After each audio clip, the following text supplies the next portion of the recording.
What did he paint? School children. School children. Welcome back to the Tuskegee International School of Ghana, which was quite good when it started back in 1998, but became even better when an American named Greenie arrived on the scene. It doesn't matter, Portia. It doesn't matter because we are using these for math.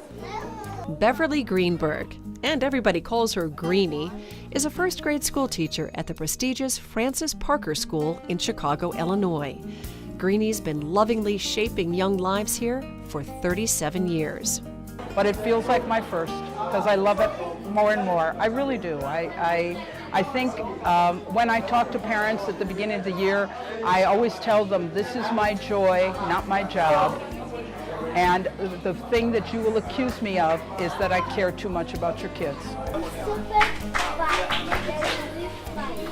How do I know I take 5? Why can't I just take these 3? So what happened to draw Greenie here to Africa?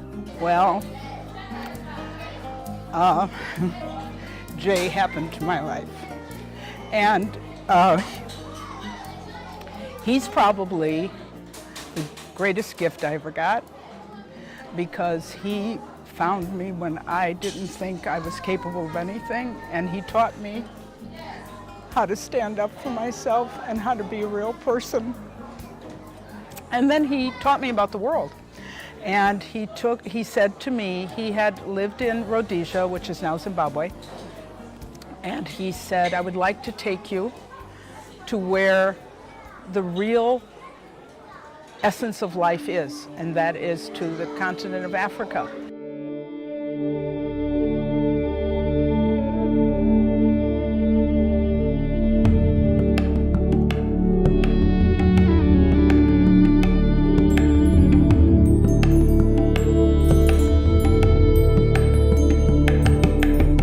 Jay Greenberg died before he and Greenie could complete their African adventure. So Greenie decided to pick up the mantle. She volunteered with a few nonprofits until a friend put her in touch with Charles Yarfo and his fledgling school. Charles and Greenie became friends through email.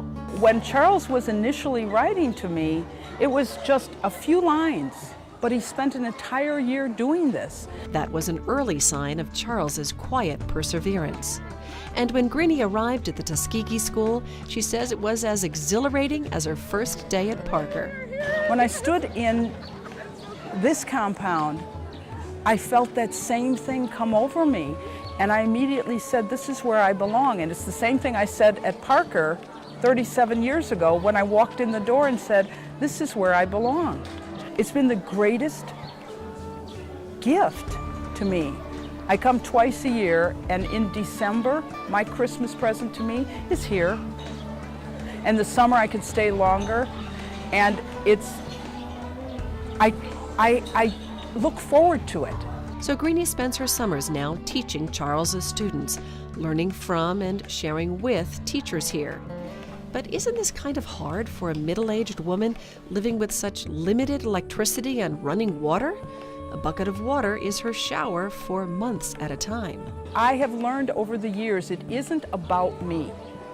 It's about the gifts I've been given and how I can give them back. Because in the process of giving back what I am fulfilled. I don't need anything. I can only wear one pair of shoes, one pair of earrings, clothes in my Italian fatness don't matter anymore anyway. So it's about not worrying about the conditions, because the conditions take care of themselves. And now that everybody's thinking green in the US, I think I've been green for a long time because I've been doing it. I conserve toilet paper and I conserve water, and you know, I still maintain cleanliness that I need to maintain, but conditions aren't what it's about. And through every night and every lesson, Greenie holds the memory of Jay ever present. But it is about his passion and what he believed the meaning of being on earth was. And being on earth is finding ways to help others feel significant. Because in the process of you helping other people feel that they're significant, you're taken care of. As Greenie's passion for teaching now crosses the Atlantic, her students on both continents benefit. If you can keep kids interested in kids over 5,000 miles away, how beautiful is it that you're going to be able to grow and be considerate and understanding of other cultures? Because we live 5,000 miles away, because our toilets flush much easier than yours, because you don't have to sleep on a cot and you have this fancy bunk bed, doesn't make you any different. You still go to the bathroom the same way, you still lay your head down the same way, you still have a mind the same way, so share. Let every male and female be your true child. Let every boy and girl in this school do something happy.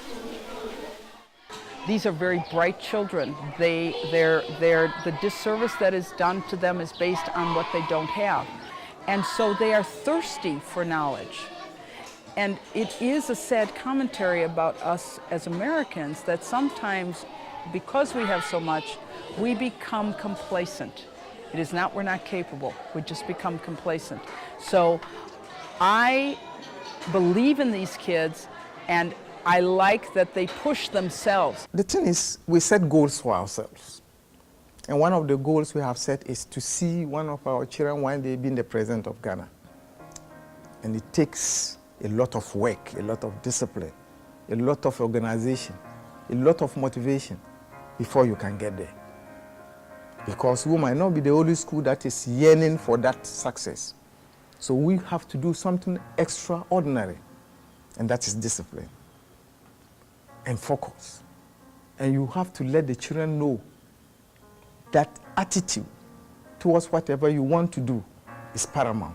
This is the uniqueness of Charles, and the thing that Charles wanted to do was he did not want to become a government school per se, where it is a public system with 35 to 50 kids in the school. He wanted he wanted to apply as a private institution so he could keep the numbers low, which is important when you are teaching, to have no more than a 1:20 ratio, 1 adult to 20 students. And then he wanted the standards to be set, and the standards start high and they keep inching up. Charles, Greenie, and their devoted volunteers have more good news ahead. They don't know it, but we do, and we'll show it to you when we come back.